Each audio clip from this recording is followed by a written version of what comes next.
থাকবো না বাঁচবো, বাঁচবো যে এটা অনিশ্চিত, কিন্তু মারা যাব যে এটা নিশ্চিত, এটা মাথায় রাখতে হবে।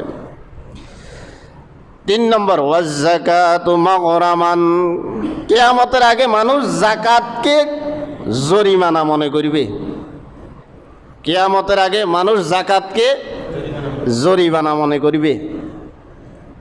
যাকাত দিলেও লোক দেখানো দিবে, হিসাব করে দিবে না। আমাদের দেশে তো যাকাতের সিস্টেম আমি আলোচনা করছি। যিনি যাকাত দিবেন তিনি যারা মাসারিফুজ যাকাতের আলোকে যারা যাকাত প্রাপ্ত হয়, যারা যাকাত পেতে পারে তাদের কাছে তিনি পৌঁছাই দিবেন।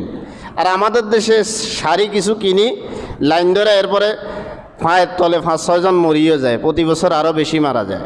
এটা যাকাতের সিস্টেম নয়। যাকাতকে কি মনে করবে? কিয়ামতের আগে জরিমানা মনে করবে।